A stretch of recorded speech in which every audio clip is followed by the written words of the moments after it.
And we are live here for Daytona 500 qualifying. Hopefully everybody's excited. I know I certainly am as we are getting set here. Overlay had to be a little different, so I apologize if it's not perfectly synced up. I have tried to fight with this thing for a while, and oh, there we go. That looks to be pretty close to perfect. Probably as close as it's going to get, so there we go. Just going to go ahead and share the stream a little bit, and yeah, I will be right with you guys. Let me go ahead and just pop chat out so I can actually read the chat. And here we go. So we are all set there. I don't need that tab up. I can go ahead and close this up.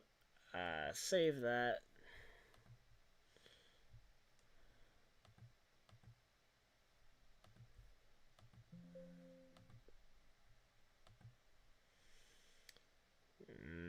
I'm going to save these just in case I didn't save them.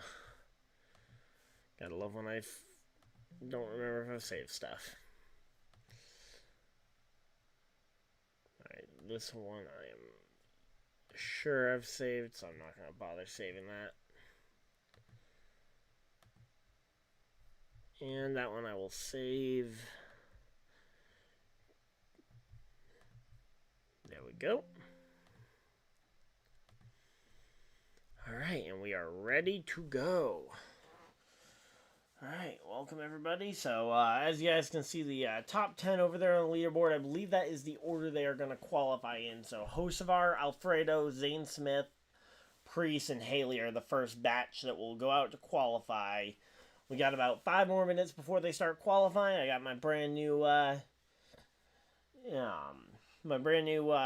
Ricky Stenhouse Jr. hat from his Daytona 500 win last year. Just came in the mail. Went and ordered it in the preseason, so there we go. We are all set and ready. Got the kylebusch jersey. Waiting on the new one for the updated season with the bourbon sponsor, but we are ready to go. Also, let's see who you guys think is going to win the poll. I already went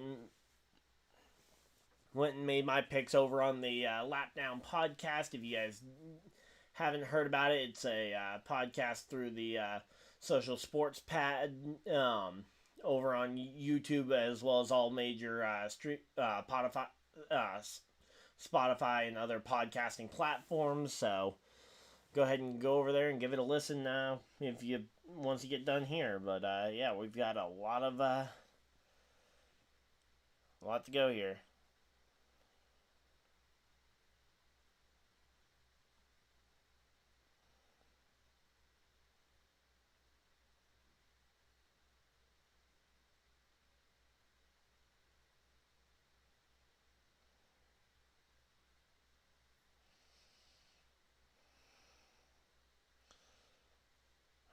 Here we go.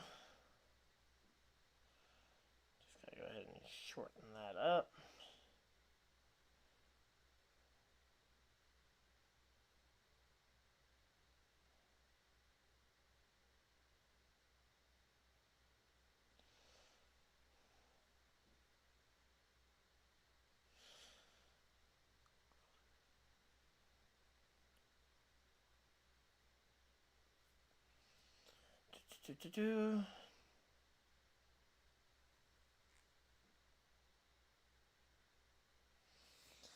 Alright, there we go. Let's go ahead and just take a quick look at the stream, make sure everything's all going good. Alright, well, we got 3 people hanging out in here. Thank you guys for everybody that's tuned in.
Alright, there we go.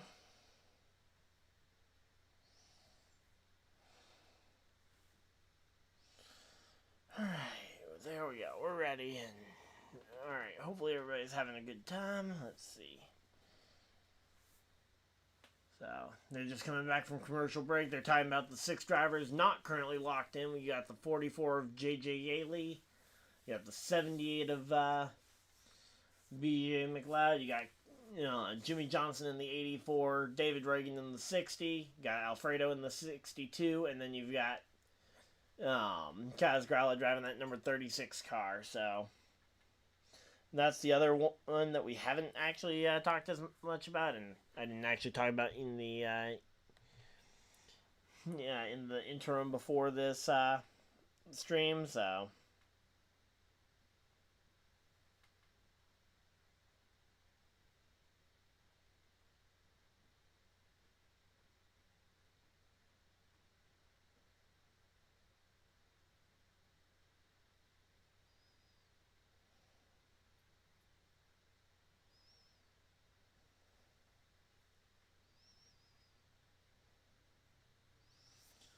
alright, there we go.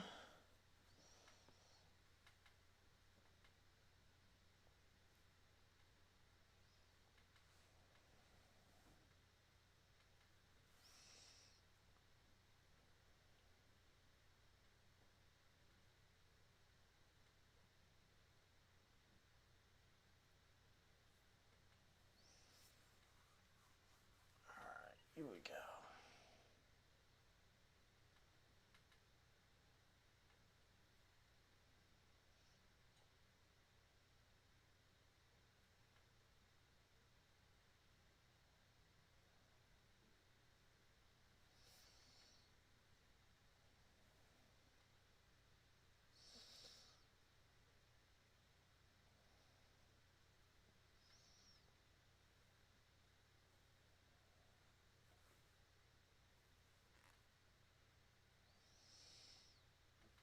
Alright, here we go. So we're getting set. I'm just finishing sharing the post real quick, and I will be right with you guys. But again, let me know who you guys think is going to be on the poll. My picks for the pole position were, I said I think William Byron gets on the pole position, and then I picked Elliott to be on the outside of the front row. Hendrick has had a pretty clear just speed advantage every single year, so I don't see any reason why that would change this year, so...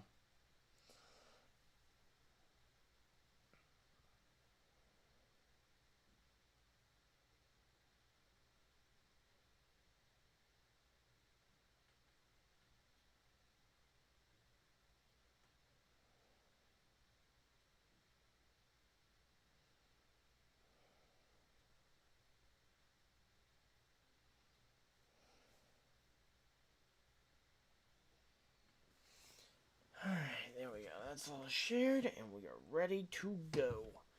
Once they get back from commercial break, we should be seeing the first cars rolling out for qualifying, so... Here we go.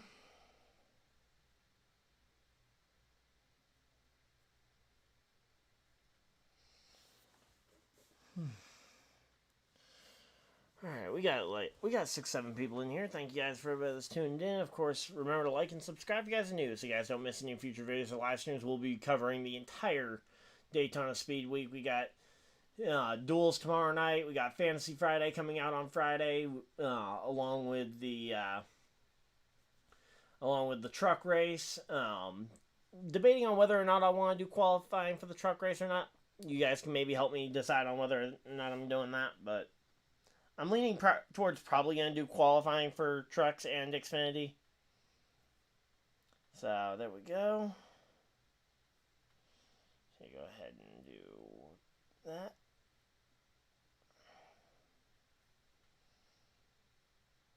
And let's go ahead and do that. There we go.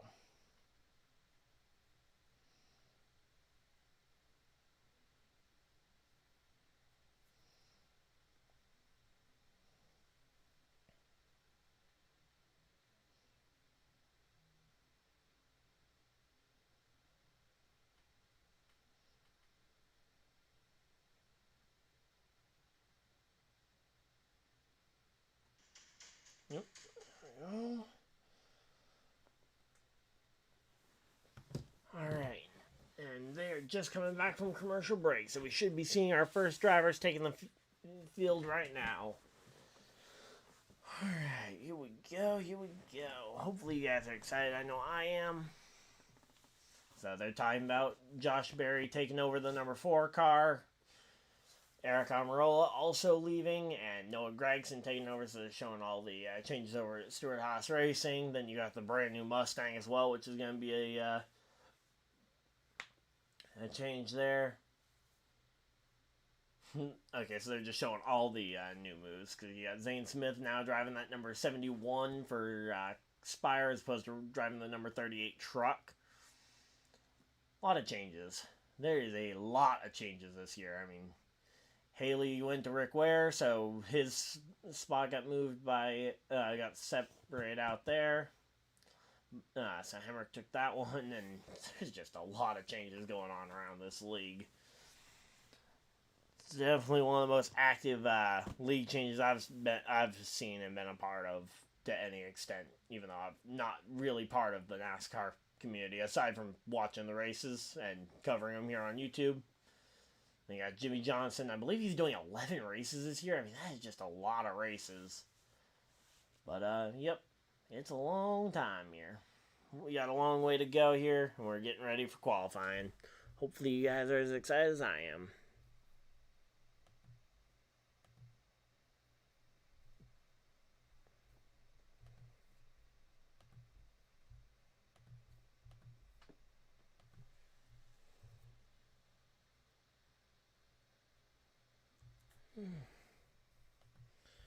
Alright, here we go.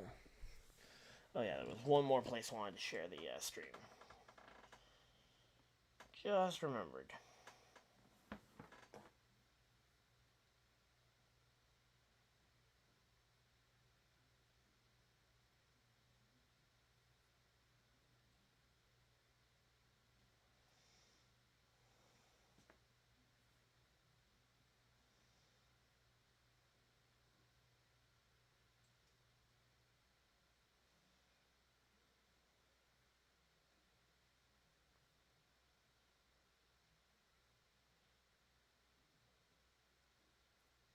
There we go.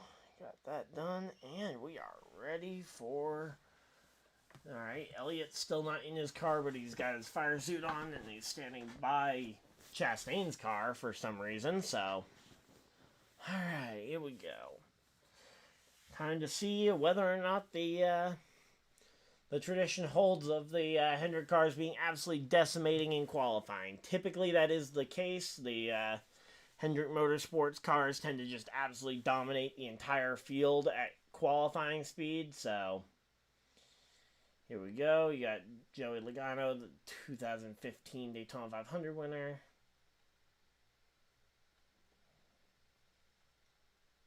And yeah, let's see what else we got here. Hey, Tino, how's it going?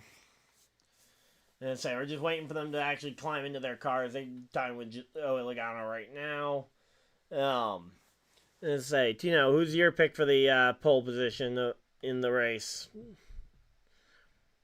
So let me pull up the picks from the podcast the other night. Here we go. So yeah, so I had Byron and Elliott on the front row. I know Rumble had Blaney Logano. Ben had Gibbs and Kyle Busch. Chuck had Buescher and Kyle Busch. And then Jamie had Bowman, Hamlin. And then JP had Jimmy and David Reagan. Okay. Tino thinks the number 4 car is going to get the pole position. All right, cool. That'd be cool to see a rookie go and get it. And I'd say Hendricks dominated it for the most part, but who knows? Maybe it's SHR's year, but I have not seen a lot there. Okay, so 4 and 9 on the front row. And I say I'm hard pressed to see. I mean, the last time we saw a non Chevy on the front row of any kind was it's been since 2012. So, I mean, we are definitely due for a Ford or Toyota, but And I don't know, Chevy and in particularly the Hendrick Chevys pretty much always have something to say about the pole position. And then they usually fade in the race. Although they have won a 500 in that time frame. They won it back in 2014 with Dale Jr. And in fact, they actually won it with Austin Dillon. I mean, there's been Chevy winners in the 500, but Hendrick in particular hasn't won it since 2014. Despite having the pole almost every year since 2014. Because 2015 it was Jeff. Then Elliott. Then it was Bowman, Byron. Stenhouse got it in 2020, but then it was Hendrick the next 2 years in a row, so not really any big surprises there. But yeah, curious to see what ends up coming from all this, though, and glad to have you guys all along for the ride. There we go.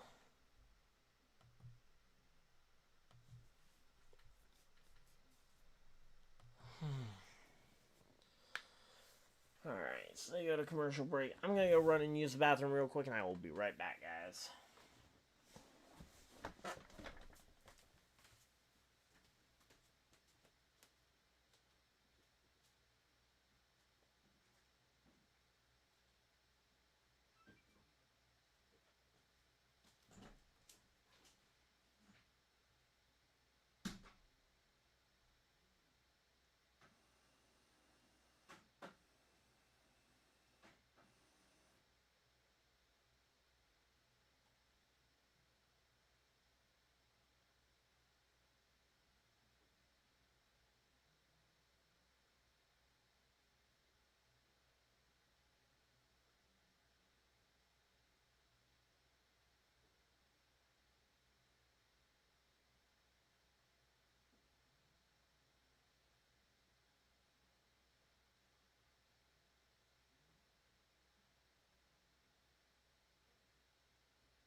Alright, I'm back, and we are just getting back in time as they have the first car on track. Here we go.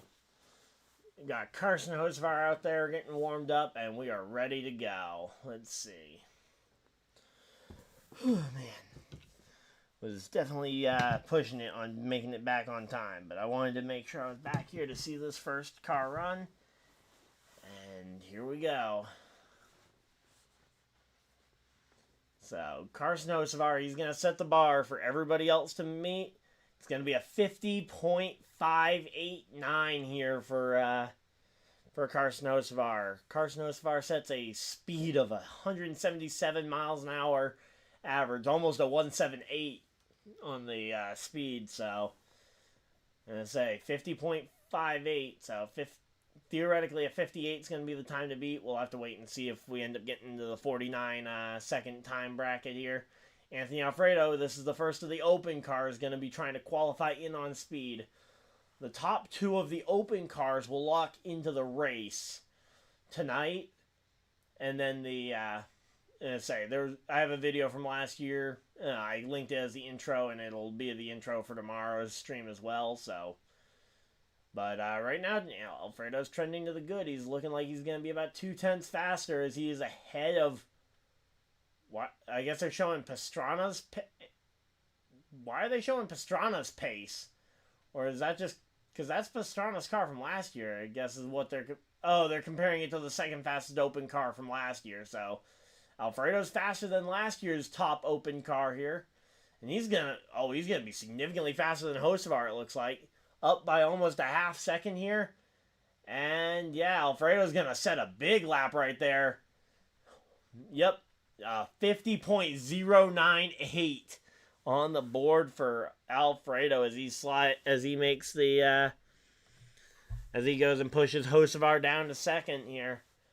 And now it's up to now Zane Smith is on the clock again. He is, for these guys that are locked into the field, the 36 charter cars, they're just racing for the top 2 spots. If they aren't going to be top 2, it doesn't really matter how they run here. So we'll watch. Hocevar's lap will probably become invalid here, or essentially not worth it, because it'll determine where he starts in the duel, and that's about it.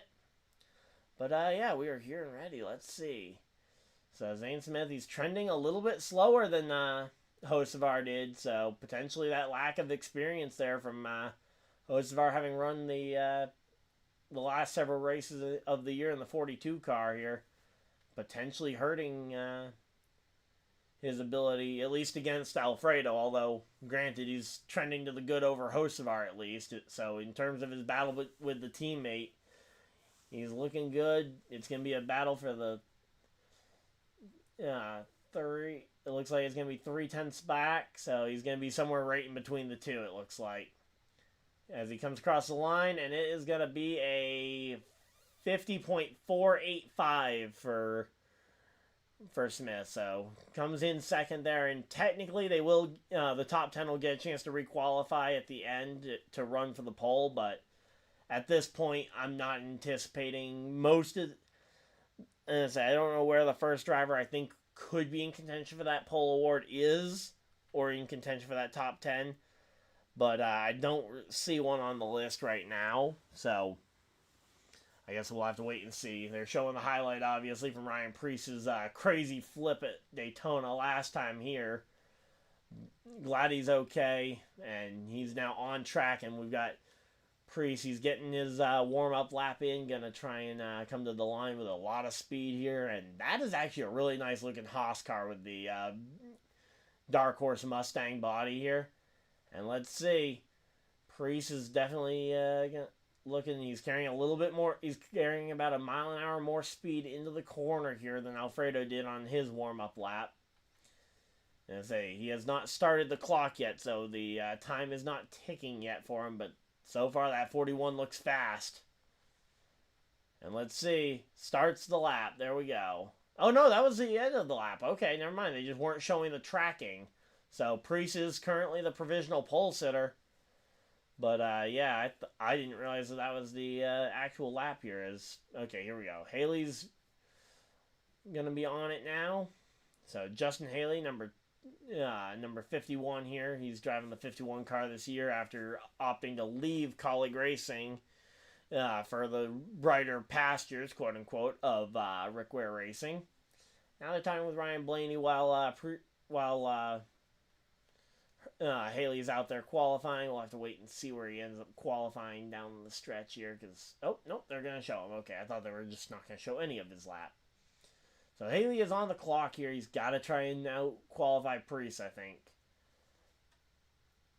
Because realistically, I don't think any of these first 10 are going to be major contenders for that pole position, but if you want to be part of it, you got to be the top person at the end of this 10. So here we go. Let's see. Oh, we're not doing too bad on viewership here. We got 11 people hanging out. Thank you guys for everybody that's tuned in. And here we go. Looks like Haley's trending a little bit slow here. And yeah, he's going to come back. Is it going to be? He's third here with a 50.226. So 50.226 here for Justin Haley. And now we got our second open car of the night. David Reagan will attempt to qualify on speed. So the big car for him to have to beat is he has to beat Alfredo right now is the big one.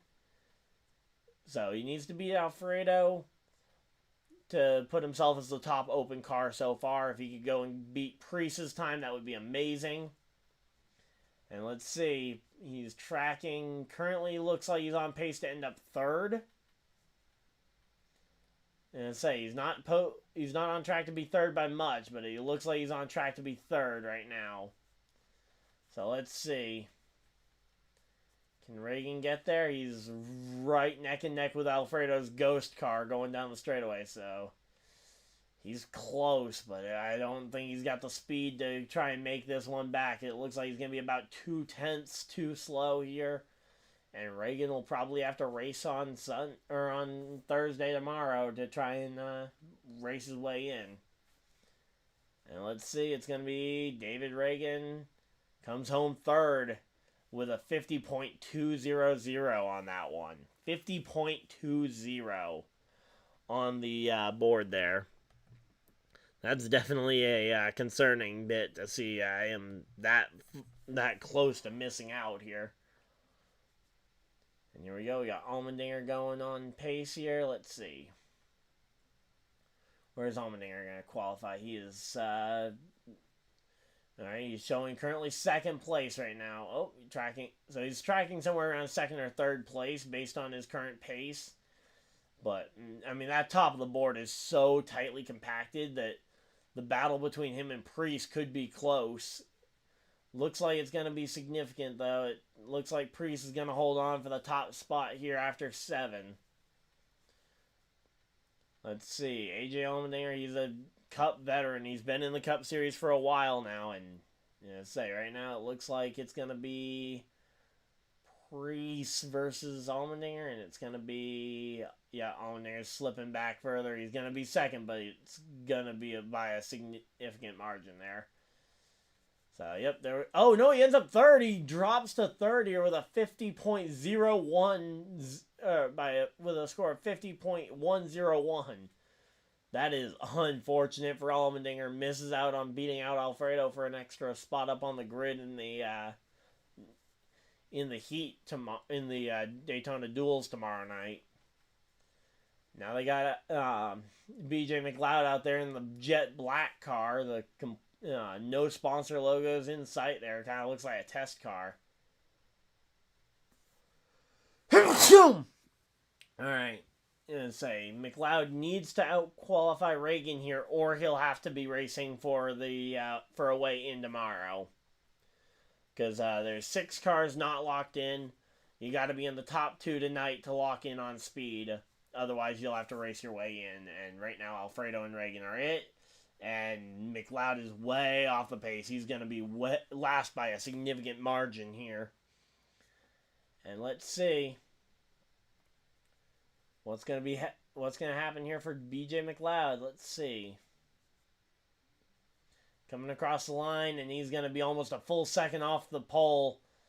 And yeah, he's going to be last by a significant margin there. It's going to be 50.749. And now, here we go. This is kind of the first car I would look at as a potential for a top 10 spot here. John Hunter Nemechek, these Toyotas, that's kind of the big thing we haven't seen yet, is we haven't seen a Toyota qualify. And these Toyotas are usually pretty good. And now they're talking with Brad Keselowski, but Nemechek's one I'm interested in here. So it looks like Nemechek is only about a 1/10 of a second behind, but that 1/10 of a second is puts him back in like 5th or 6th on the leaderboard as they're currently running. So yeah, it looks like Nemechek is going to be nowhere near on speed. So yeah, Nemechek's not going to be anywhere near on speed. So it looks like that the 42 and 43 might not be right back up there just because they're a Toyota aligned team now. Because I know a lot of people were talking about that as potentially the Band-Aid that would have fixed them, but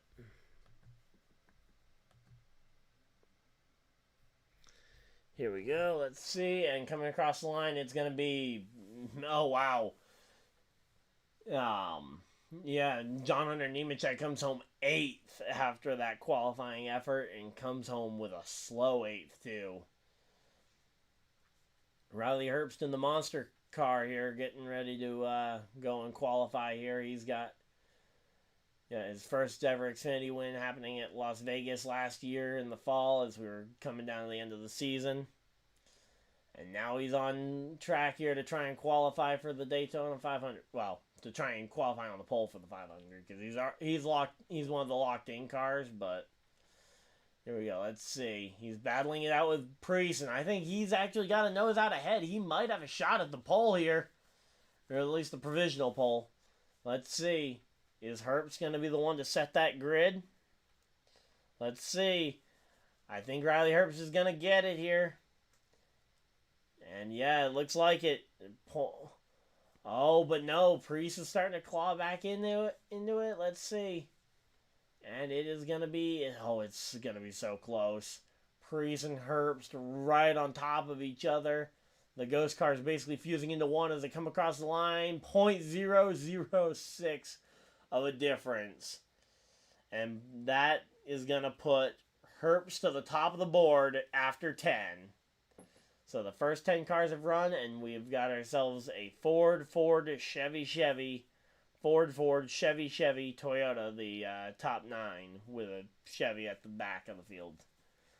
And here comes Austin Dillon to try and qualify in here. Let's see. Can Austin Dillon qualify up in that top 10 here? Or is he going to be way off the pace? No, it looks like he's pretty much right on pace here. These Chevy engines are always really fast. We did see a pocket of Fords last year kind of be able to get up there near the top 10, but for the most part, it is going to be all Chevy.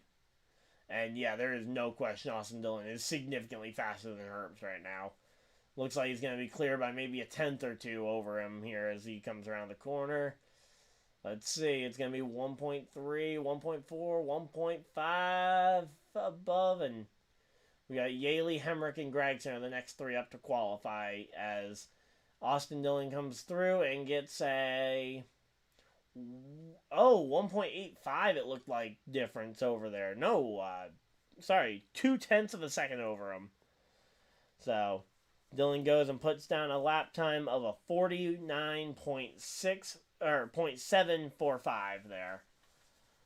So Jimmy Johnson talking with his driver after the qualifying run because he's got a chance to try and go for a qualifying run himself later to try and race his way or to try and time trial his way in. But yep, they go to commercial break. We got the next 3 up being Yaley. I say Yaley's next up, so we aren't gonna miss much by them going to this commercial break. But how's everybody doing? We doing all right. And say, so far, I think the only surprise is that Herbst actually was able to outdo the factory teammate there in Ryan Preece. A little bit surprised that Allmendinger wasn't able to get past Alfredo, and hoping that Reagan's able to race his way in tomorrow, because I'm assuming that being 6th on the leaderboard right now is not going to be enough to keep that spot. All he needs is one more open car to qualify above him. And he's got Jimmy Johnson, Kaz Grala still coming up behind him to try and qualify in. BJ McLeod will definitely have to race in tomorrow.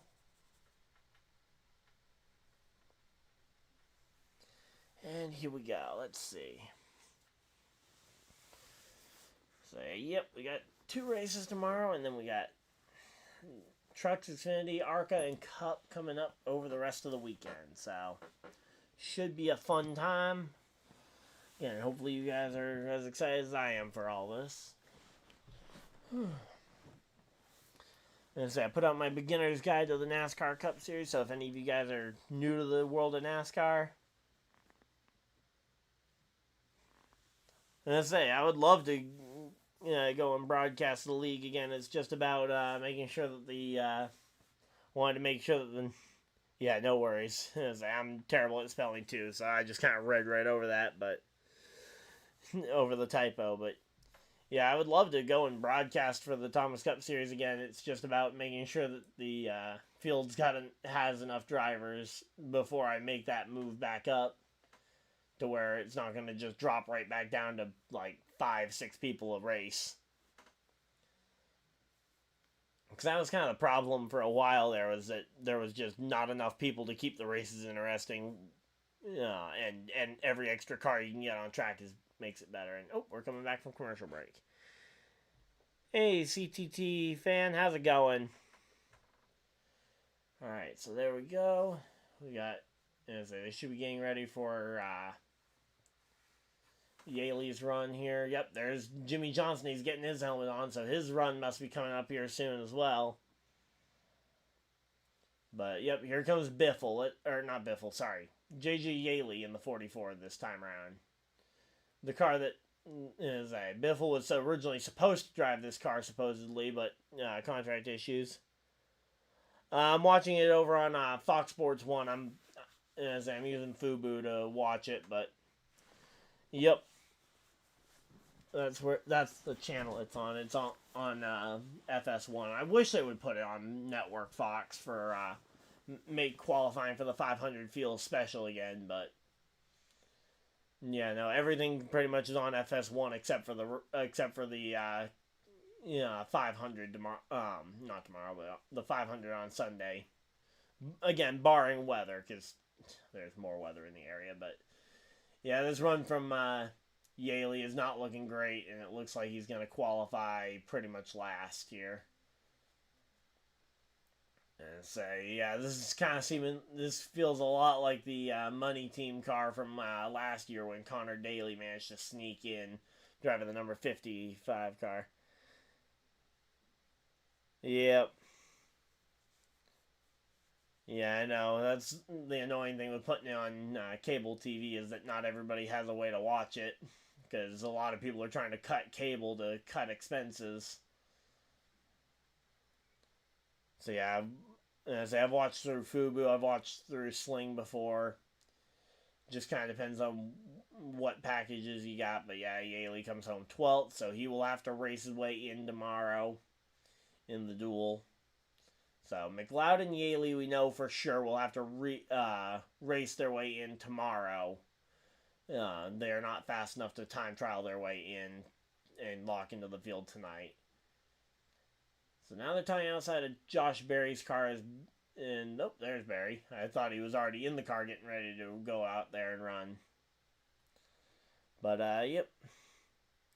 Yeah, well, that's kind of just, that's the fact that they've stuck with what's been working for them, as we got Hemrick out on track right now. And it's not like they changed anything about the way that they are broadcasting stuff yet. I know in a couple of years, with the 2025 contracts, the watching the series is going to get a lot harder to follow, because there's going to be like 4 different networks. But for the most part, they just stuck with the way that they've been doing it, and society has been making it more complex with all the streaming options, trying to replace cable TV. And there we go. It's going to be Hemrick coming home 6th, so he's not going to be... he might be in contention for the top 10 shootout, but I doubt it. Because we got a lot of fast cars in the top 20, in the final 20 here. And here we go. Noah Gragson getting ready to go out there, making his first run in that number 10 car. Feels weird seeing him in the number 10 and not the 42 from last year. But I'm going to have to get used to not seeing Amarola in that 10 car here. Let's see. He's part of that group that qualified really well there. So they're showing him compared to Hocevar in 10th, because technically that would be locking into the top 10 shootout, but I'd be showing him compared to the leader, because he's way closer than that. I mean, he's 1/10 back.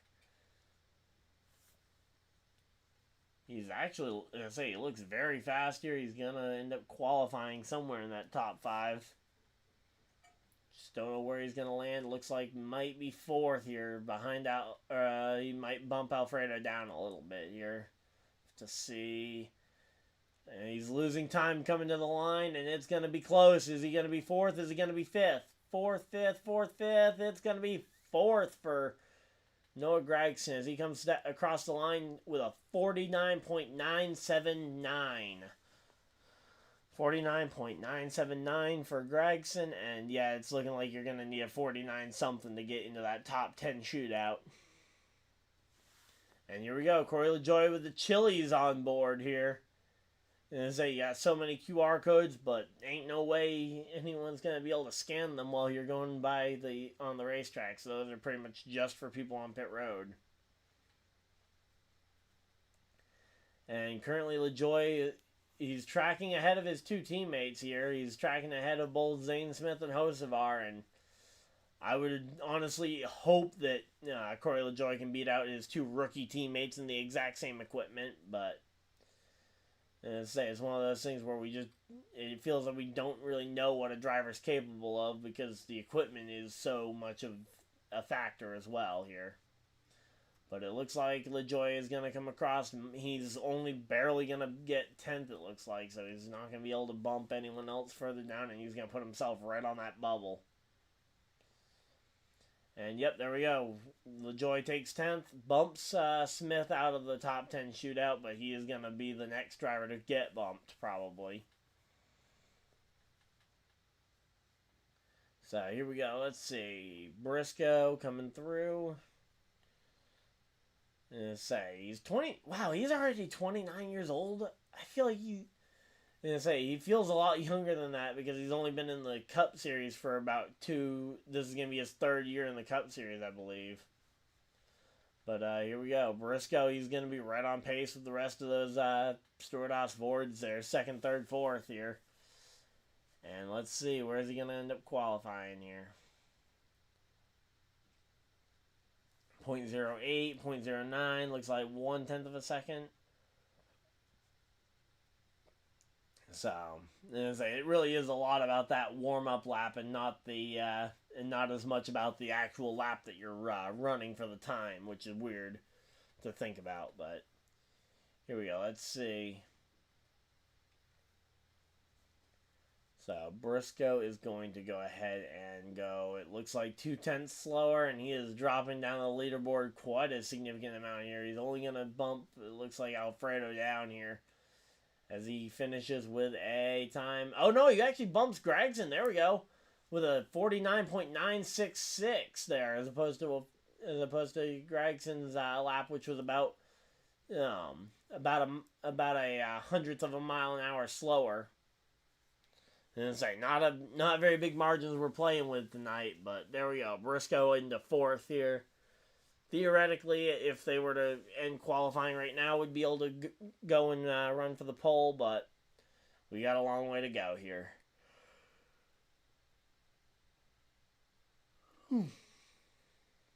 Let's see. What do we got going on here? Who's up next? Let's see. Oh, whoa. Something's wrong with Kaz Grala's car because he is rolling slow on the apron here. Uh-oh. Hopefully, whatever this problem is for Kaz Grala, it's not enough to stop him from being able to at least make a qualification attempt, because if not, that'll really help. I believe that will guarantee Alfredo into the field here. Okay, so he is going to get a second chance here, right? I think they're talking about him getting a second chance later on here.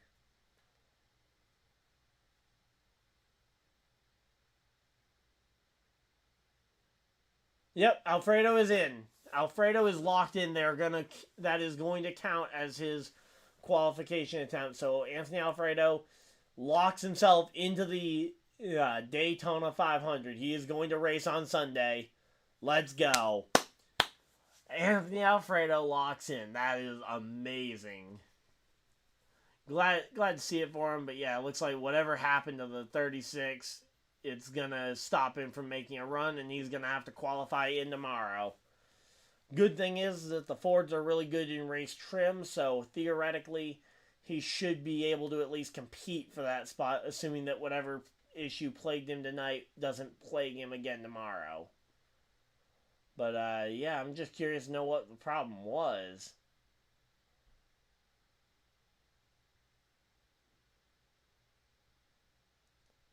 Yep, so product had no practice, so something went wrong and something came disconnected on the car, allowing for Grala to not be able to make a move here. And that now puts 17 people who have qualified here, and Anthony Alfredo is in. Man, that's so cool, though, to see Anthony Alfredo actually make it into this field.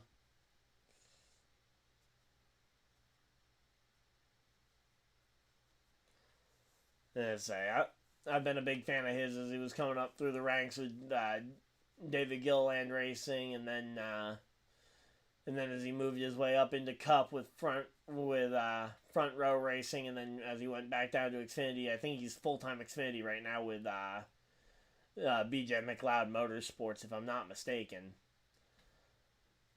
But yeah, he's another one of those guys that I root for as he's been coming up through the ranks here. And so glad to see him making it into the field. So he's locked in. It doesn't really matter where he starts. I think he just cared about starting. But here we go. Here comes Harrison Burton. Third year in the NASCAR Cup Series for him. And he's going to have to try and qualify here. Let's see. Or he's not going to have to try and qualify, but he's going to try and qualify as high up as he can here. Let's see. That margin top to bottom, there's about a half-second spread between 1st and 10th right now, which is going to make this a incredibly tight field here. Burton currently tracking like he might qualify second here. Let's see. 0.6, 0.7, 0.07, 0.08. It's tracking in the wrong direction. He's slipping further and further from Dillon, but luckily hasn't been overtaken by Priest. As he goes in his drop now down to 1/10 back. Let's see, a tenth and a quarter here, 1/10 and a half. He's just continuing to slide, but I think he's going to come home second. Let's see, Harrison Burton, second on the board, a 49.903. 49.903 there for Burton.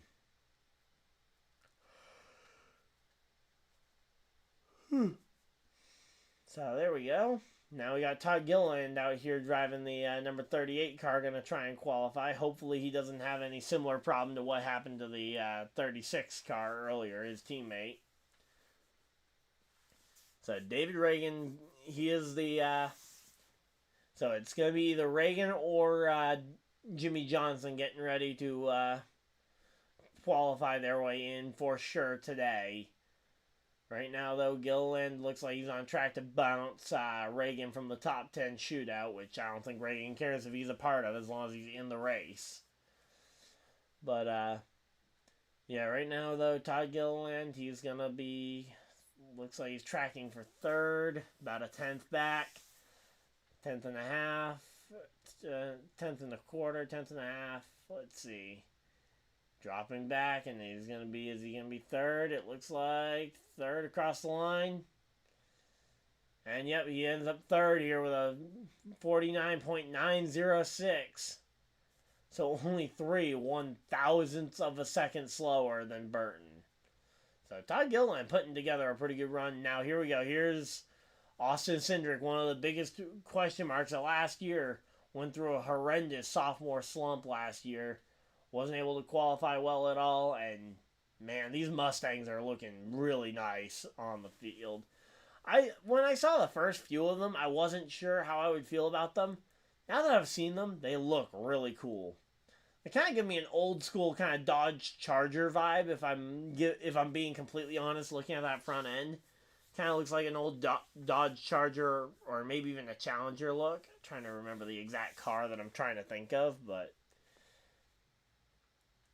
yeah, Cindric. Oh, Cindric's tracking for the pole. Let's see. Is Cindric going to be able to sit on the provisional pole? Oh, no, he's tracking the wrong direction now. Is a 0.1, or 0.01 now. 0.02. He's going to be second, but it's not going to be by much here. And that's going to tighten up this top 10. This top 10 is going to be really close here. A 799 there for Cindric. So Cindric goes and puts himself second on the leaderboard. Second on the leaderboard for Austin Cindric. Here we go.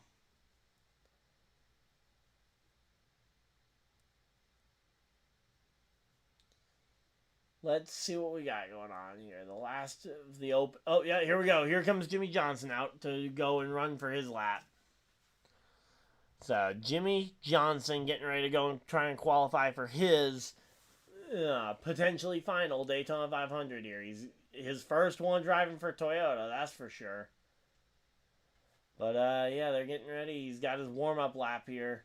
Allmendinger currently the bump car at a 50.101. It looks like you're going to need to do better than a 50 to try and get into this top 10 shootout here. Now Jimmy Johnson's an active driver and a Hall of Famer. That is a rare sight to see because you had to have been retired from full-time racing for so many years before you can become a Hall of Famer here. And Jimmy Johnson is on the clock. Can Jimmy Johnson qualify for the Daytona 500 here in 2024 here? He's tracking a little bit behind 10th here, but the biggest thing is where he tracks comparatively to David Reagan. It's David Reagan or Jimmy Johnson. One of the two is going into the 500 tonight. The other one has to race it out tomorrow here. Jimmy Johnson's tracking not good here. He's not looking like he's going to have a shot at it. Jimmy Johnson may have to race it in tomorrow here. David Reagan watching anxiously here. Nothing he can do. His lap is already in the books. But as they come off of turn 4 down towards the tri-oval, it's going to be David Reagan locking himself into the Daytona 500 here. And Jimmy Johnson will have to race his way in tomorrow. Jimmy Johnson has to race his way in. Alfredo and Reagan are in to the Daytona 500. Let's go, David Reagan. Nice to see that. Let's go.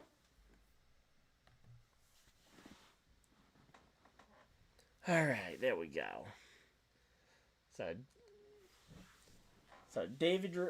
Jimmy Johnson, David Reagan end up being on either side of the bump line, but Reagan is into the 500, and now we can kind of just sit back and relax here as Eric Jones is going to try and bump his way in. It looks like he's trending to the good for being in the top 10, but that's not going to last long because we got, again, a lot of fast cars coming behind him. There we go. But yeah, the Fords are really quick. I can't believe how fast they are here.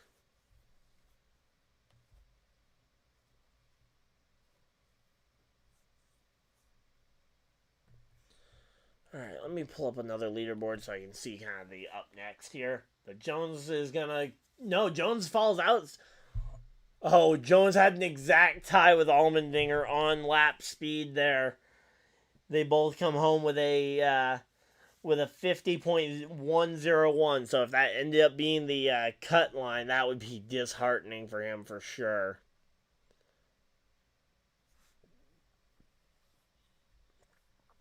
So next up is, we got Denny Hamlin next to qualify. Let's go. This is going to set the pace for the front half of the field. Front half of the field, we got Josh Berry. We got Hamlin, Berry, Keselowski, Stenhouse, Blaney, the next 5 up. There are a lot of fast cars coming, and we are about to see the pace needed for this top 10 to be locked in here. Because Denny Hamlin is going to set a fast lap. Then right after Ryan Blaney, you got the start of the Hendrick cars with Larson. It's going to be a fun one.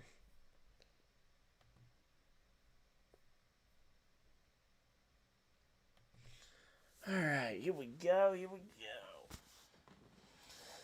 So yeah, right after this stream, I'm going to be hopping over to go record the social sports with this Lap Down podcast, guys. Again, if you guys haven't checked out their channel, let me go ahead and put that in the description, actually, now that I think about it.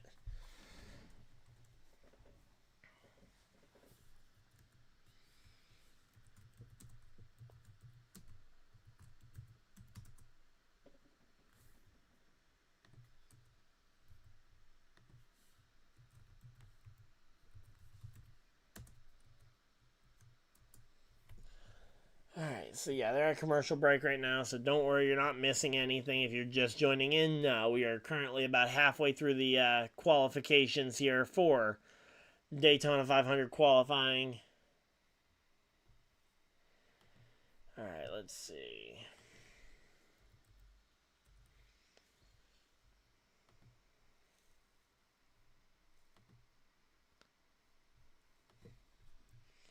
Go ahead and grab their link real quick, and there we go. Alright, so there we go. The link to the Lap Down podcast is down in the description now. If you guys refresh, you guys should be able to find it. But yeah, we put out episodes. We do episodes weekly. And we'll be recording right after the qualifications wrap up here from Daytona. I'm excited though to see what this top 10 ends up looking like here.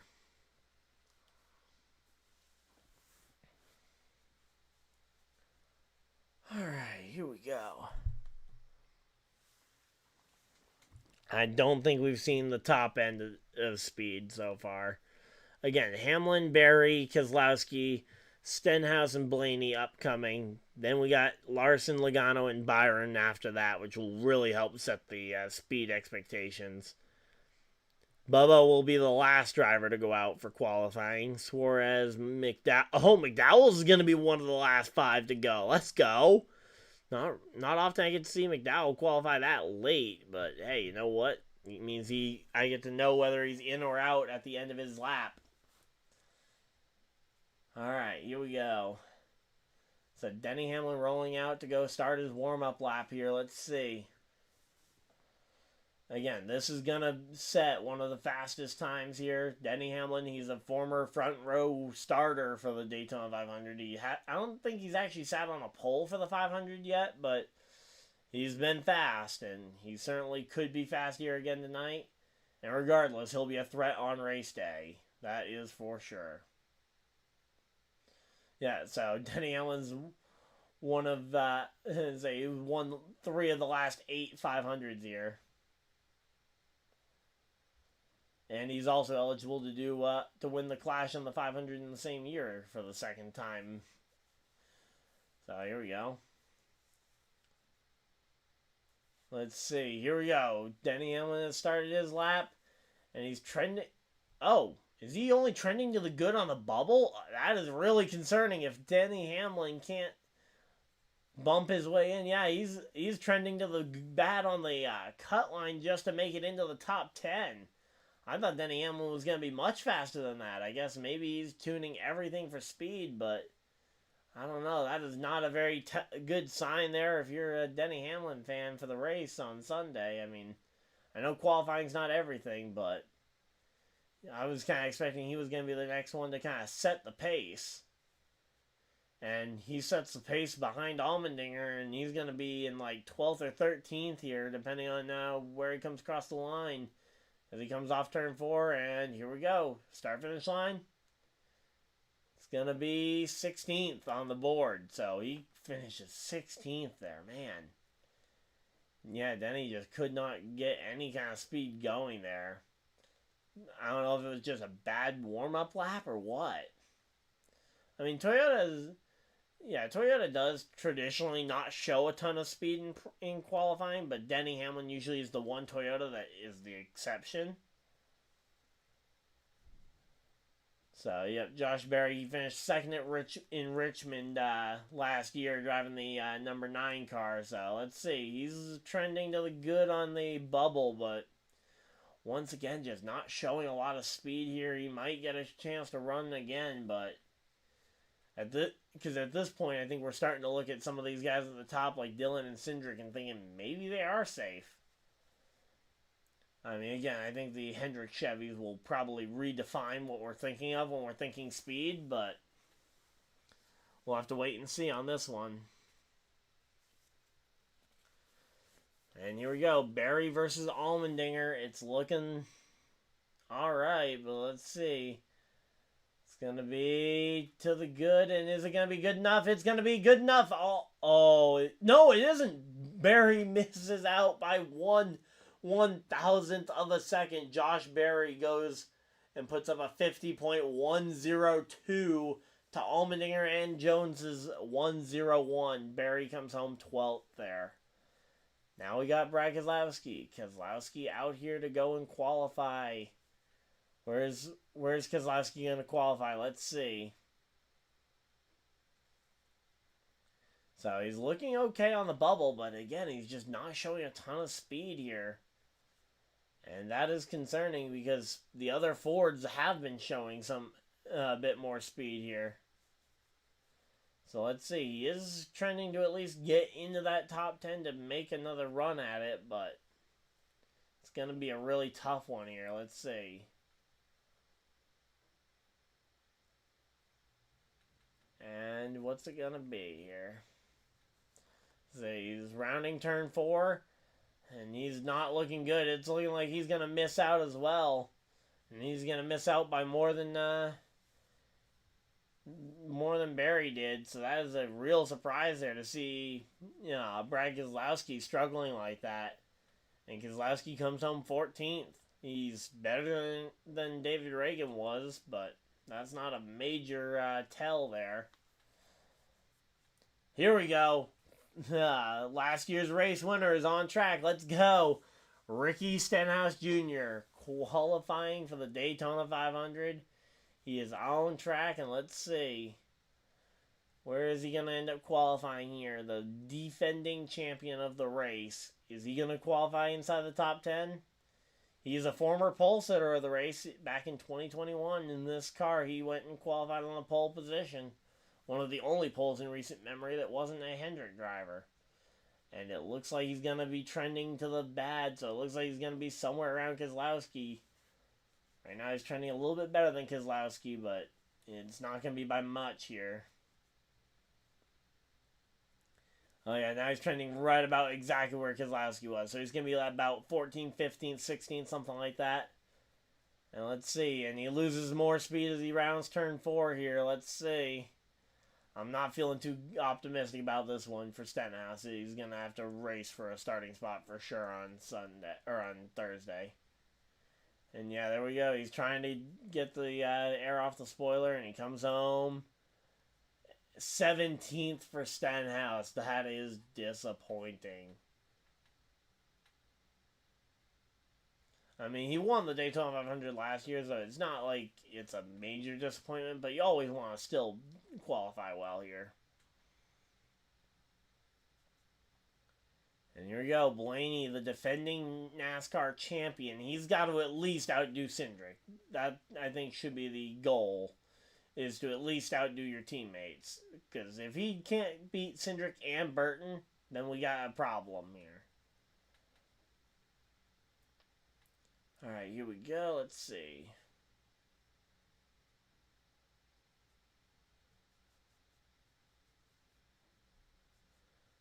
Alright, let's see. So far, again, Dylan and Cindric are currently the front row. Hey, Carl, how's it going? And say, go USAC. Well, unfortunately, we're not watching any USAC midget racing here tonight, but say, I know Dave Blaney and a lot of Ryan's family have been involved in midget racing for years. Blaney bumps in, but only barely. He gets in the 9th position here, bumping Allmendinger from the top 10 shootout. That's going to put Blaney in with a 50.003 as the time to... But Alfredo's now the bump spot, and here we go. Larson comes to the green flag. Larson takes the green flag, and he is going to be racing here. Let's see. This is going to set, I think this should be the one that sets the grid here.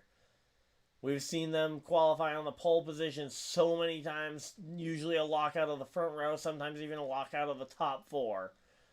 And let's see. Yep, qualifying on the front row for 3 straight Daytona 500s, and here we go. What kind of pace does Larson have here tonight? Let's see. It has been a long time since they won it. This is going to mark 10 years since they won the 500. And that isn't even trending a ton further forward. He needs to be trending way further forward if he wants to be in track for the pole. And it's not going to be a shutout it's not going to be a top 4 shutout for Hendrick cars as Larson comes across the grid. Oh no, Larson does go to the top. Oh, I did not see that coming. Wow, I was wrong on that one. I was really wrong on that one. Wow. Larson does go to the top. Larson to the top of the boards. I thought he was going to qualify somewhere around 4th, 5th or so based on the laps. I mean, I know they're somewhat close together, but I did not see him getting the top spot there. So we could be on track for a Hendrick lockout. Logano now on track. Logano could be the one that bumps Blaney from this top 10 shootout for the pole position. Logano's out here looking out for himself. They might be teammates 6 days a week, but tonight they are not teammates. As soon as the qualification is over, I'm sure they'll share any info they can right now. But here we go, and it looks like it's going to be a good lap here for Logano. It's looking like a really good one here. Is it going to be pole? Is it going to be second? Where is it going to land him? And it's trending really good. Okay, yeah, that's going to be top of the boards. Top of the boards for Joey Logano. So, yep, it will not be a lockout for the, Hendrick guys. Larson gets bumped off the top spot here. Well, I guess technically, actually, Larson could lock it back in a minute, but here we go. Byron's going to go out here, qualify, see what he can do here. Yeah, I completely forgot about the fact that they're going to get a chance to requalify as long as Larson maintains top 10. So, theoretically, there definitely could still be a lockout of the top 4 for Larson. And here we go. This is actually my pick for the pole position. I think Byron's probably the best of the Hendrick cars here. He's not looking nearly as good as he should here. Let's see. He's got to pick up some pace down the back straightaway. I love this Exalta scheme. The white car with the flames. I love the white Exalta car, especially for night races like this race tends to end up with Daytona. But here we go. That's a lot of speed. Where's Byron going to qualify? He's going to qualify. It looks like it's not going to be top of the board, but it's going to be close. It's going to be... Where's it going to be? 4th? It's going to be 4th there. 49.776 for Byron. So right now, again, the top of the board with Logano is a 49.641. That is just so fast. And here we go. Here comes Reddick in the Beast car here. Takes the green flag in qualifications. Let's see. Can we finally see a Toyota maybe have any level of speed? Right now, I think the best Toyota is Jones in 15th. Is the best qualified Toyota driver. Hamlin in 23rd. Johnson in 24th. The other Toyotas who have attempted to qualify here. So far, Reddick is looking like he might end up being the best of them, but that's not even a major accomplishment at this point.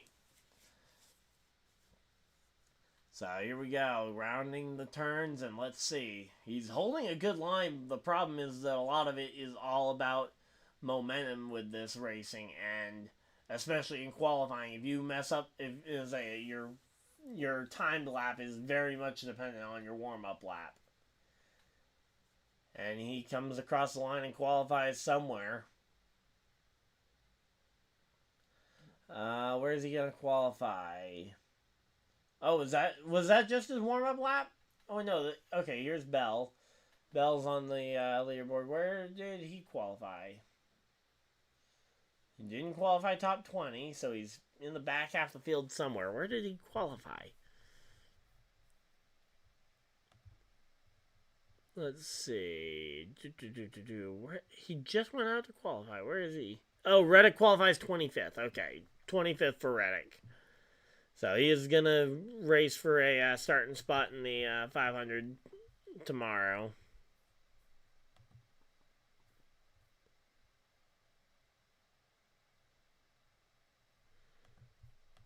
Alright, here we go. let's see. So Bell is on track as well. He's another one of these Toyota drivers. But again, the Toyota's just not showing any real speed in qualification here.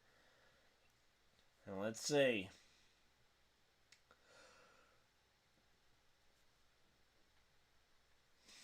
And yeah, it looks like he's going to be about 2/10 back here of the top 10. And it's going to be racing their way in for Bell, too. Yeah, Bell qualifies way down the field. Where did he qualify in comparison to the other Toyotas? He qualifies 22nd, so better than most of the other Toyotas aside from Eric Jones. But still nothing to write home about for Toyota. Yet the Chevys. And say Alex Bowman has been a very routinely good qualifier here at Daytona, so I would not be shocked to see him go out here and qualify well again. So, we got two Hendrick Chevys up in the top few. Let's see, how many more guys we got left to run here as they go to commercial break.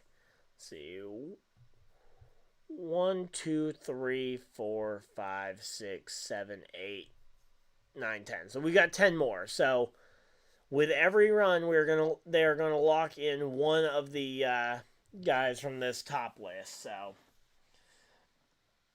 So assuming that, all right, who are the names? So it's gonna be. So if Bowman goes out here and qualifies worse than Logano will be locked into the top 10 shootout.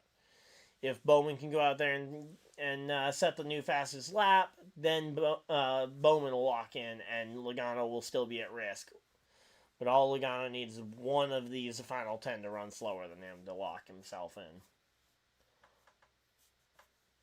Meanwhile, Briscoe's spot is going to be very much up in the air right now as they are going to be fighting it out for the final few spots to see if they can hang on here. And we got a commercial advertising the Daytona 500. Let's go. Alright, let's see. Anything from the podcast, guys? Okay, they're already... Oh, they're talking about already wrecked lap 1. What are they talking about?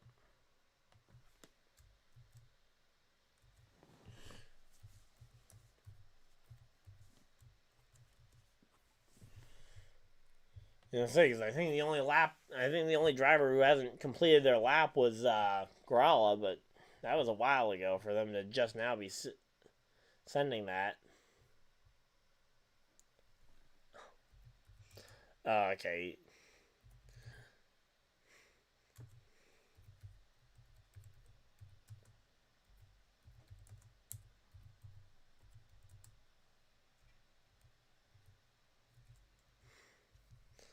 Alright, there we go. Hey Caroline, how's it going? And yep, I'm going to be streaming this race. I've got both duels tomorrow, truck qualifying and the race tomorrow as well, or on Friday, I mean. Then we got ARCA, Xfinity, doubleheader on Saturday, and then Sunday, it's the Daytona 500. A lot of streams, but I'm excited for it. So, Alex Bowman has started on 6 straight Daytona front rows. Let's see. There is, again, exactly 10 drivers left to qualify here. So, with each name that gets locked in, it will be with each name that runs, we're going to lock in one more driver from the top list. So, again, if Bowman can set a new best lap, he will lock into the top 10 shootout. If not, Logano will lock into the top 10 shootout here. And the rest of them will be waiting to see who gets there. Right now, Briscoe holds on to that last spot, and he needs every single driver behind him to go slower. But at this point, not everybody's going to go slower. I'm pretty confident in that. I would say maybe Burton and Cindric are safe, but I'm doing amazing. Excited for a good season. Yeah, this should be an amazing season. And oh, wow, Bowman is right at the exact same speed Briscoe has, showing the ghost car. They're running the ghost car. I gotta say, this is one of my favorite bits of technology for single car qualifying is the ghost car technology. And yeah, right now it looks like Bowman might be on pace to miss out on the top 10 entirely. That would be a shocker to see Bowman miss out on that top 10 shootout to even try and qualify on the pole. And if so, that would end Hendrick's bid for a top 4 lockout like they've done in the past. And yeah, it looks like it's going to be slower. And yeah, Bowman is not going to get it. Where is he going to qualify here? It doesn't really matter. It's just going to set his starting spot for the duel. But yeah, he is slower. Bowman comes home 12th with a 49.996 on the time sheet for Bowman. So Hendrick will not get a top 4 lockout here. There we go. So now we got Ty Gibbs on the clock here. Ty Gibbs is out there trying to qualify, see if he can be the best Toyota in the field. Right now, Eric Jones is the best Toyota in the field in 16th place.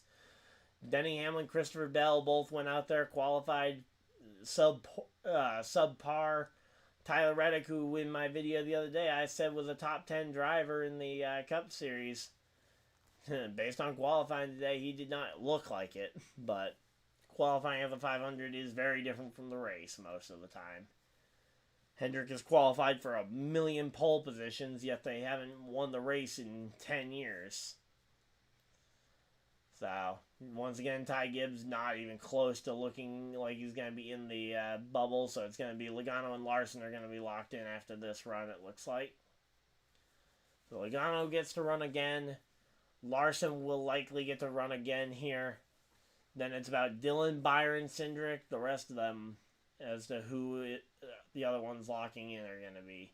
I expect somewhere around Cindric Burton to be the area where it gets bumped in here.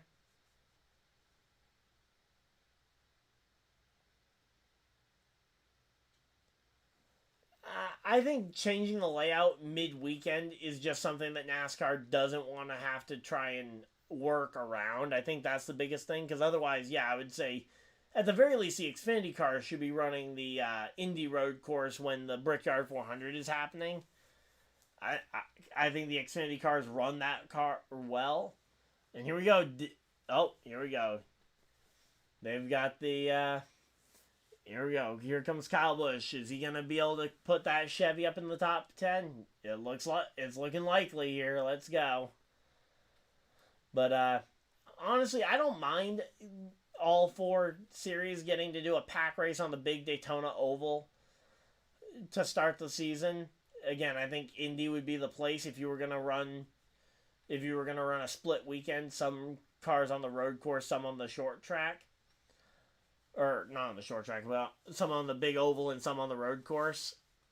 And I've even said this before, as Kyle Busch is going to bump himself into the grid. And where is that going to put him? That's going to put him 6th here. So that locks in Austin Dillon.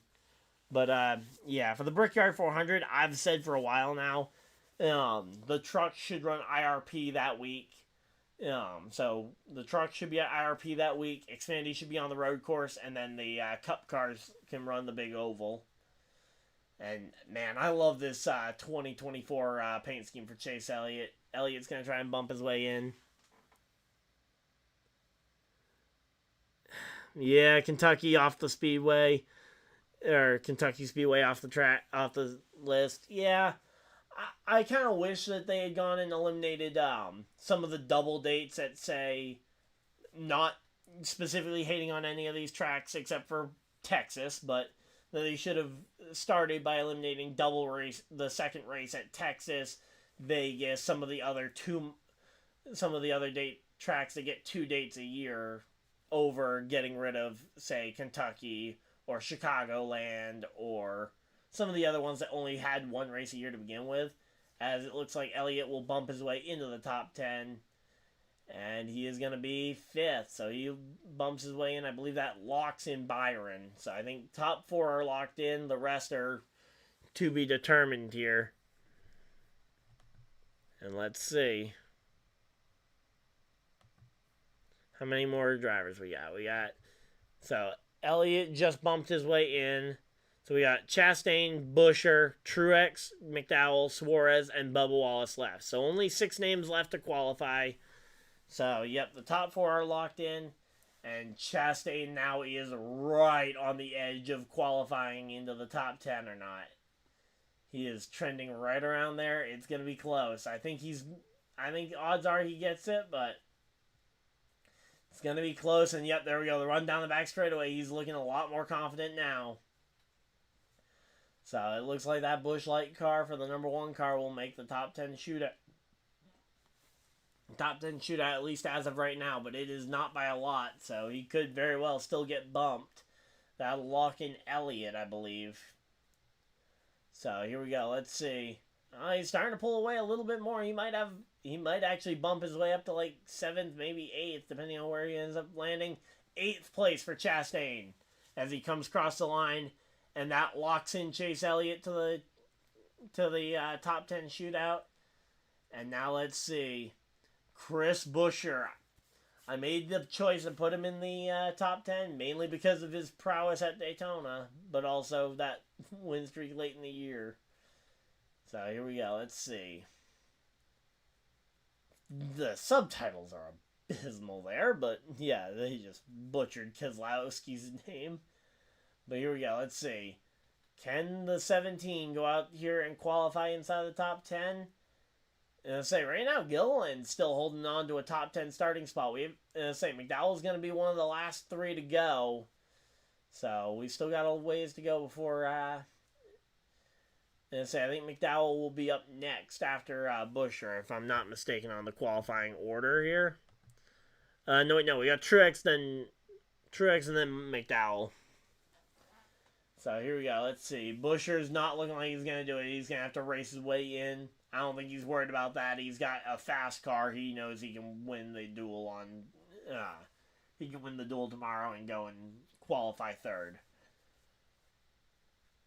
Or if one of the two pole sitters crashes out, he might be able to even steal a front row starting spot if he gets lucky. But here we go. MTJ, he is coming out here. Once again, the Toyotas have absolutely not shown up in qualifying. Eric Jones in 20th now is the top Toyota driver. And so far, MTJ went and won 3 races and led almost 1,000 laps in the regular season and then didn't get a single top 5 in the playoffs last year. Yeah, he just kind of collapsed in that latter half of the year. And here we go. Let's see. Oh, yeah, Truex is well behind. He's not bumping his way into that top 10, but can he at least beat Jones? That would be my question. Can Martin Truex Jr. beat Eric Jones here? I don't know. I think he's going to be behind him. I think he's going to be worse than 20th here. Truex coming from deep in the field on Thursday. Let's see. Yeah, he qualifies outside the top 20 for Martin Truex Jr. He is going to be lined up. Where is he? 24th for Martin Truex Jr. He is the second best Toyota, though. Bubba Wallace, the last Toyota, is still yet to qualify as Michael McDowell goes out here to run. And let's see. Michael is on the clock. Let's see. Michael McDowell going to try and see if he can put himself into that top 10. If he does, he will bump his teammate from the running order here. All he needs to do is qualify. I think if he qualifies 7th or better right now, he will lock himself into that top 10 shootout. If not, he will have to sit and wait to see if he will get another shot to try and run for that pole position. It's going to be close. I don't know. As I say, he's definitely in the top 10 based on where he is now. As long as he doesn't slip up majorly here, because it's easy to mess up. It's hard to do it perfect here. And let's see. Gilliland versus McDowell. He's starting to pull away as he comes off turn 4. Where is he going to qualify? Is he going to be 7th, 8th, something like that? Where is it going to be? Michael McDowell qualifies 6th. Michael McDowell to the top 10. Let's go. McDowell will get a chance to qualify for the pole position. Let's go. A little bummed because that doesn't say right now. Kyle Busch is the one waiting to get locked in. All he needs is either Suarez or Bubba to go slower than Kyle did, and Kyle Busch will lock into the pole position, but we got 10. As I say, we got 2 cars left to go. Actually, no, I think Kyle is locked in. Never mind, Kyle Busch is locked in. So, yeah, as of right now, Kyle Busch is locked in because I forgot Growler is not qualifying. So we got Suarez and Bubba left. So Chastain is the one on... Chastain and Burton are the last 2 that are worried here. So it looks like Suarez is going to be a whiff here. He's not going to get there. It doesn't look like... Again, it's hard to gain time. It's easy to lose time here. So Suarez trending behind Burton. He's going to qualify somewhere in the mid-teens. He's going to be somewhere 13, 14, 15, something like that. About 1 1/4 tenths of a second back here. And fading here as he comes to the line. And it's going to be 1.5 back for Suarez. And he ends up 19th. Ooh, wow. Yeah, he faded a lot off that final corner. Dropped himself about 5 spots from where he was trending to qualify here. And now there's just 1 qualifying spot left. Is it going to be Burton or is it going to be Bubba? Bubba or Burton for the final spot in the top 10. Chastain will run again for the pole. And let's see, what's it going to be? Again, we got... It's all about that. So we got Logano, Larson, Dillon, Byron, Elliott, McDowell, Cindric, Busch, and Chastain will all run again for the pole. And it looks like, once again, the Toyotas just don't have the speed, and it's going to be Burton qualifying. Yep, Burton will qualify later, and Bubba is way off the pace. So Harrison Burton will get to run for the pole position. So Burton will have to go out there and qualify first. Logano will get the last run of the night, but here we go. Let's see. Yeah, it's going to be way behind here.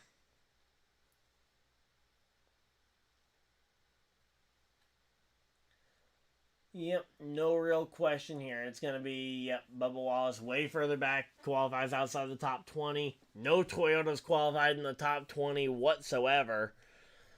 And let's see who ended up being the top Toyota team here. Is it going to be Eric Jones? Let's see. They haven't officially scored where Bubba Wallace qualified, but let's see. So your Toyota's qualified 38th with Nemechek, 35th with Reddick, 34th with Jimmy, 33rd with Denny Hamlin, 31st with Bell. Oh, and never mind, they just jumped them all up. So 39 for Nemechek, 36 for Reddick, 35 for Jimmy, 34 for Hamlin, 32 for Bell, 29th for Ty Gibbs, 28th for Bubba, 26th for Truex, and 22nd, the best Toyota in the field, Eric Jones. So they're going to have to group up and come running from the back of the field if the Toyotas want to win some good starting spots here in the 500. It's going to be a fight here.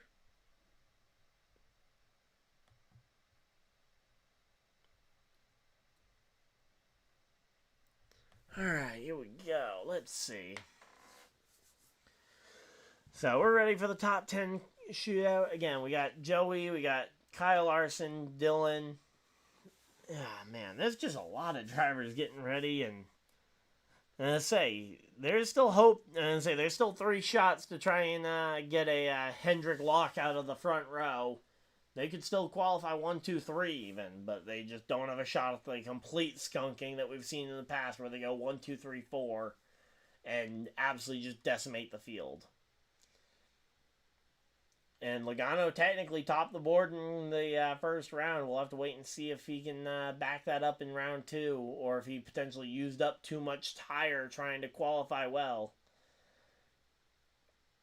Theoretically, potentially, Harrison Burton could actually be in one of the best spots because he qualified really early. He had plenty of time to cool the tires down, get ready for another run at the pole position now. Because Harrison was actually really early in the night, now that I think about it. Chastain being one of the last ones, he's going to have the least amount of time to prep. So I think Chastain ends up 10th here. I don't see a realistic situation where Chastain has much of a chance to try and qualify well here. Same thing, I think McDowell's going to have a hard time due to the tire usage. I think the Hendrick Chevys in particular, Larson and Byron, should have plenty of time to cool their tires down, especially where they get to qualify later in the evening, because they're going to go from 10 to 1 when they qualify. So the qualifying order here will be it'll be Burton, Chastain, Busch, Cindric, McDowell, Elliott, Byron, Dillon, Larson, and then Logano. But yeah, they're talking with William Byron right now. He doesn't have his helmet on, and looks like he's kind of far away from the pit road, at least from the looks of it. Although I haven't been on Daytona pit road before, so I don't know for sure how close or far away he is. Seems a little bit far, although he does have a few runs before he gets to go out there and qualify. But I don't know, I would want to be a lot closer to the car. I'd want to be there, not in the way, but close enough to where if they needed an extra set of hands to hold something, I would want to be there. And there we go, talking with Jimmy Johnson, co-owner of Legacy Motor Club, driving that number 84 car. Toyota, it's pretty historic that Toyota runs slow in qualifying, and then they usually pick it up once they can group up and kind of run the fighter squadron style that they did back in 2016 to win that 500. But yeah, it does. I would say they are significantly off the pace compared to where they normally are. Usually, there's at least one or two inside the top 20, but I wouldn't panic if you're a fan of a Toyota driver right now. I think that there's still plenty of time for them to get better. But yeah, the only worry I would have would be if they aren't able to get grouped up in qualifying. So the two drivers in on time are Alfredo and Reagan. So those two will race for their starting spots in the 500, but they are locked in. Jimmy Johnson, J.J. Yaley, B.J. McLeod, and Kaz Gralla will have to race their way in to try and actually make it into the field for the 500. So, yep. I have a video on my channel from last year that outlines exactly how that open qualifying works. But if you guys haven't seen that before, essentially the top two from tonight are locked in. But if Alfredo or Reagan, if one of those two are able to win their duel, then, or even just win the battle of the open cars in their duel, Jimmy Johnson could theoretically get locked in easily, even if he crashes out. Hey, look, it's Alex Bowman, the one Hendrick car who didn't get locked into the top 10 shootout. How's it going, Bowman? Let's see. There we go.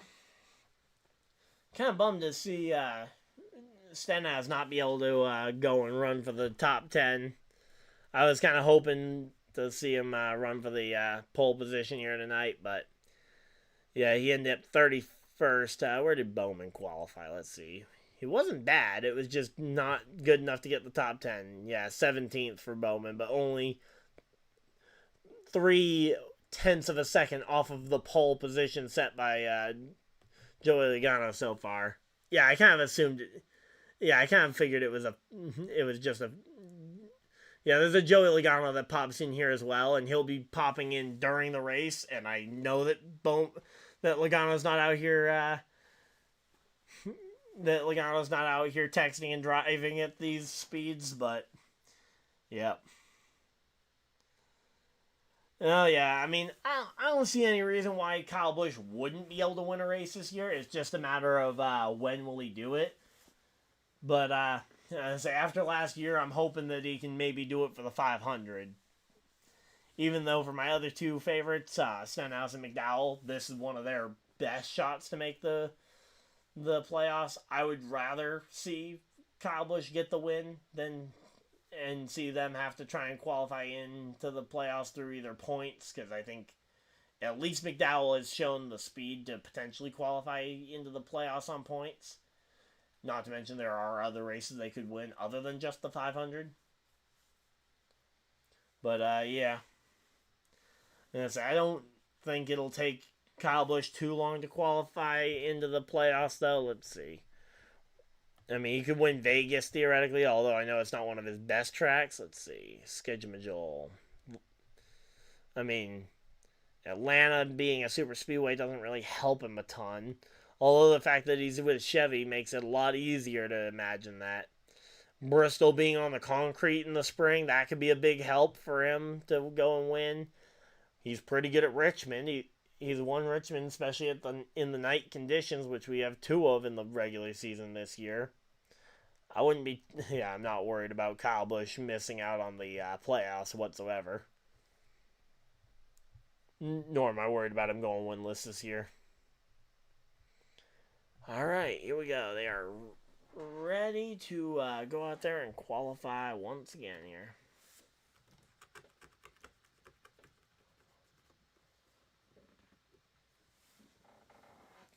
Oh, and they go to commercial break before they go and do that. Okay. I thought they were coming back from commercial break getting ready to go and do it, but no, it looks like they're going to go ahead and reshuffle it. I'm going to go ahead and refresh this just to see if it'll give me the updated order. And just make sure that I didn't mess up the screen region for you guys whatsoever. Alright, there we go. Alright. Yes. 7. I thought he was only allowed to run 5.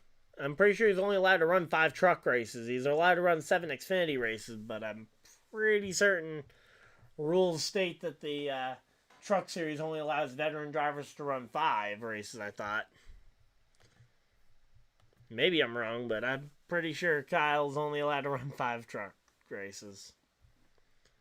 Let me see. Kyle Busch truck schedule 2024.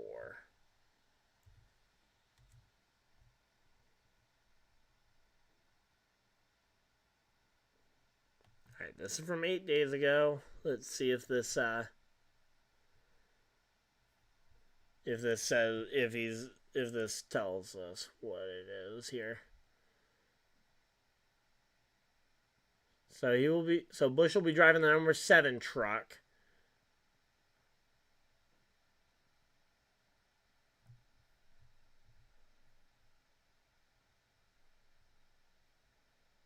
Okay, Busch's schedule has not been revealed yet. Okay, so the actual races Kyle Busch will be racing aren't officially set yet, but I would expect that you'll see 5 races on there. Probably, almost certainly Spring Vegas to try and go for the triple there. And say, do the trucks run Bristol in the spring? I think they do.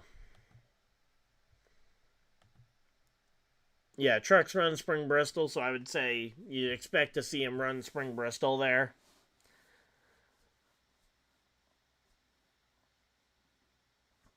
Okay, yeah.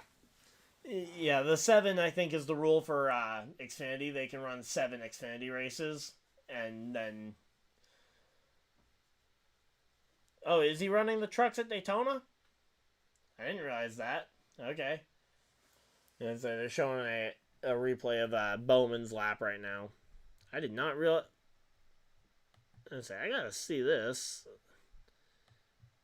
Is he really on the entry list for Daytona in the trucks? Let's see.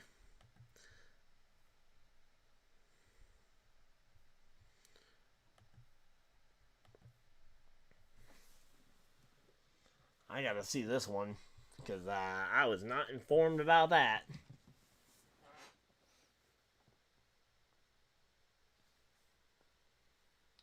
And of course my NASCAR app needs to update.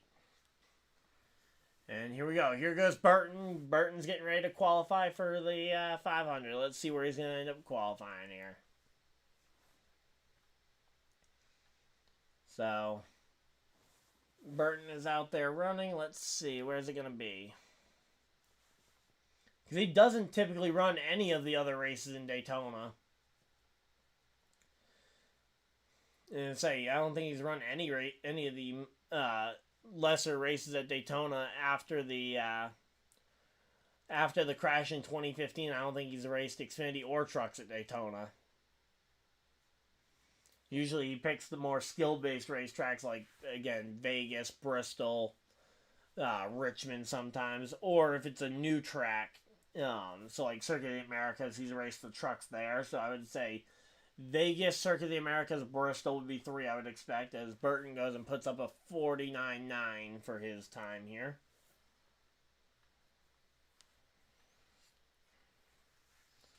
And let's see, truck entry list. Who was driving the 7? Because that's the truck number. Corey LaJoie's in the 7, so yeah, no, Kyle Busch is not on the entry list for trucks.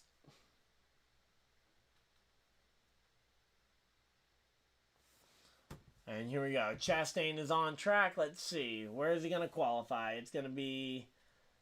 Chastain is going to go ahead and qualify. It's going to be first for now, but it's going to be about a 10th better than Burton. Let's see. Alright, seriously, can someone get their facts together about this whole Chastain deal? I thought I remembered him being a 10th generation watermelon farmer. Then I was rewatching the clip of the Hail Melon while gathering clips for my earlier video, and they announced and they said he was a 7th generation. Now on the screen they're showing he's an 8th generation watermelon farmer. How many generations of watermelon farmers are in that family? Like, I'm just trying to figure that one out. Here we go. Kyle Busch on track. Let's go. Hey, I've got the Need for Speed. How's it going? And here we go. Kyle Busch is on track. Let's go.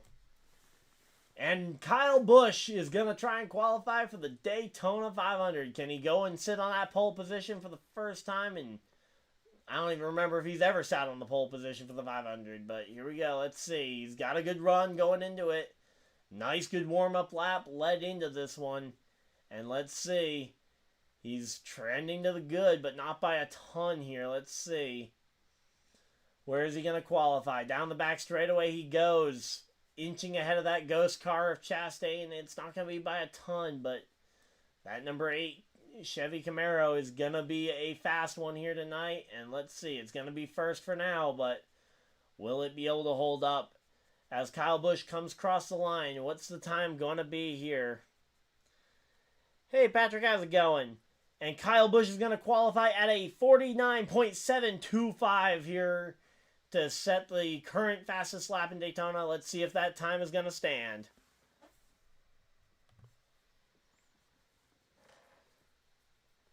Alright, there we go. But, yeah. It's like, qualifying at Daytona is what's up, Patrick.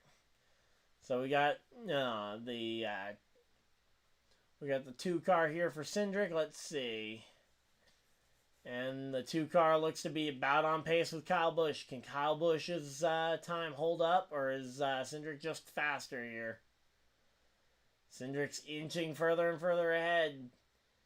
Let's see. Can Kyle Busch down the back straightaway inch ahead? No, it's going to be... It looks like Cindric's going to hold on here. It's close. Any small slip up by Cindric could cause it, but it looks like Kyle Busch is going to get bumped off the pole. Okay, been listening the whole time, just been busy. All right, well, hey, thanks for tuning in, and thanks for saying hi as well. So there we go. They got Cindric's hobbies up here. But, hey, Patrick, are you able to Google something for me real quick? Because trying to figure out how many generations of watermelon farmers leads to Ross Chastain. Because, the people at Fox and NBC can't seem to agree between the two of them. And I thought I had heard that he was the 10th. But, back in 2022 with the Hail Melon, it said he was the 7th generation of watermelon farmer. And then tonight they said he was the 8th. So, which numbered watermelon farmer is he? But here we go. Let's see. Michael McDowell's trending really good here. There we go. Michael McDowell's looking like he's going to put up a really good lap here. Let's go. Michael McDowell to the top of the boards. Let's go. Michael McDowell to the top of the boards. Let's go.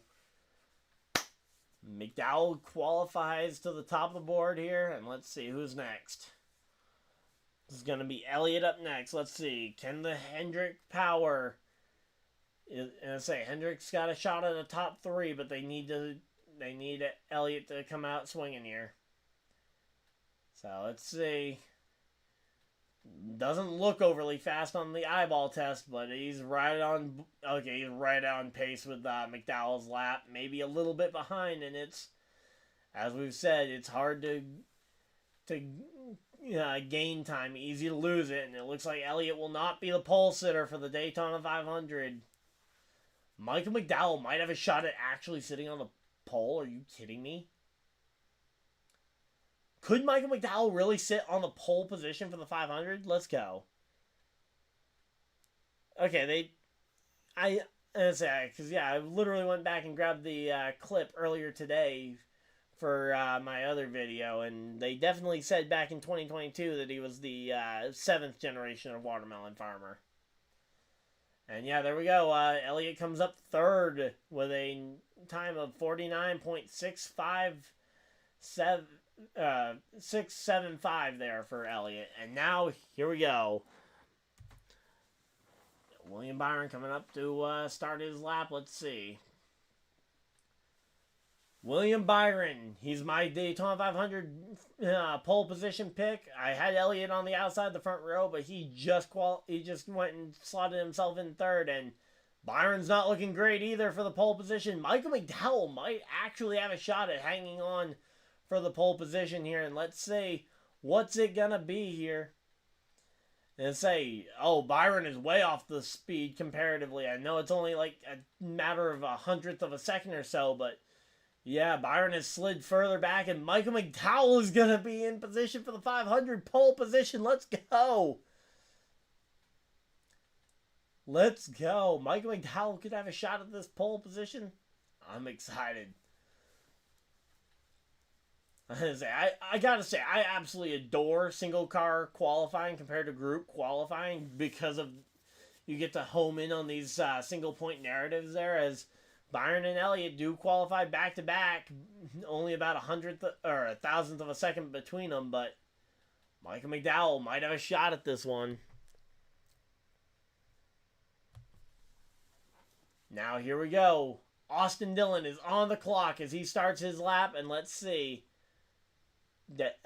Austin Dillon, a former Daytona 500 pole sitter back in 2014 in his very first season. Apparently he played in the 2002 Little League World Series as well, which is an interesting thing. I didn't know about him until now, but cool. As he's coming down the back straightaway, it doesn't look like he's going to be fast enough to dethrone Michael McDowell right now. Let's see. Michael McDowell going to be able to go ahead and get this one. I did not think McDowell was going to have enough speed to potentially be the pole sitter for the 500 here. Yeah, I think a lot of us enjoy single car qualifying. If for nothing else, then we get to sit down here and just kind of watch the lap times tick here. Let's see. Austin Dillon's going to come across. He's going to be about 5th, it looks like. Michael McDowell, there we go. Michael McDowell celebrating to the crowd. He's only 2 cars left between McDowell and the top of the grid here. Let's go. So now it's Larson and Logano, the last 2 guys who can mess this up here. As Larson starts his lap, let's see. Can Larson hang on and go and make the... he's the last hope for Hendrick to have a pole position here. And he's actually the last hope for Chevy, too, as Larson is drifting further back. McDowell is going to take the lead. Let's go. McDowell in the ghost car here. McDowell's lap nosing out ahead, only about 100th of a second ahead of Larson, but it's a lot harder to gain time than it is to lose time here down the second half of the lap. And let's see. Michael McDowell going to try and hang on here. Let's go. Can Larson get it? He's going to be probably on the front row at the very least, but let's see. Mike McDowell is going to be guaranteed a front row starting spot in the 500. Let's go. No, Larson takes it at the end. No, wait. Yes, McDowell's in. Let's go. McDowell on the front row. Let's go. McDowell's on the front row. Woohoo! Man, that was close. Larson comes home with a 5.50, with a 49.550 there. Whew, man. And now Logano, the last car to qualify here in the Daytona 500. It's going to be Logano or it's going to be McDowell. It's going to be a Ford on the front row for the Daytona 500. It's just a matter of, is it going to be McDowell on the pole or is it going to be Logano? Oh, Logano's nosing out ahead. I don't like the look of that. It's going to be, as long as Logano holds the wheel steady, he's going to have a shot at this one. McDowell's fast, but I don't know if he's fast enough here. It looks like it's going to be two yellow Fords on the front row for the 500.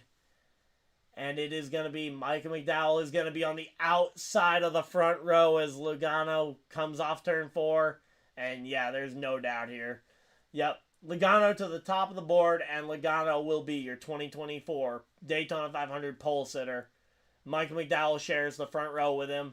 I'm still hyped. Let's go. Micah McDowell to the front row. I don't have to worry about the duel for Mike McDowell. He is locked into the top 2. And let's go. Man, I'm excited. Let's go.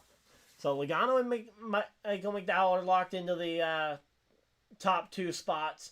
Alfredo and David Reagan are the 2 guys locked into the field from tonight of the open cars. Again, reminder, I will be here tomorrow at 7 o'clock for the duels. Yeah, Patrick, finally not a Chevy. Yeah, I will say, it was about time that we had a Ford get up here. I was just surprised that the Hendrick Chevys didn't show a little bit more potency there. But, hey, you know what? Front Row Motorsports on the front row of the Daytona 500. Let's go. But, yep, hopefully you guys have enjoyed this stream. Alfredo and Reagan are the 2 that locked in on speed. Patrick. Alfredo and Reagan were the 2 guys to lock in on speed from the open cars. Jimmy Johnson is 3rd in line if one of those 2 drivers does win their dual race and races their way in. Jimmy Johnson would be the first alternate for the locked in on speed positions. Again, I know it is not a very clear formula that they have for qualifying into the Daytona 500, but I have a full video explaining it. It will be the intro for tomorrow's stream, so hopefully you guys have enjoyed. If you guys did, leave a like on the stream if you guys enjoyed. Subscribe if you guys are new so you guys don't miss any future videos or live streams. We are trying to hit 2,500 subscribers here this weekend. I've got to go record the Lap Down podcast with the guys, so I will be out of here. Link to that podcast is down below in the description, and I will see you guys tomorrow for the duels at Daytona. I don't think I'm going to have a long-form video out between then, so until next time, hopefully you guys enjoyed, and I'll see you guys next video, live stream, whatever you guys decide to do with the rest of your day. Have a great day, everybody, and good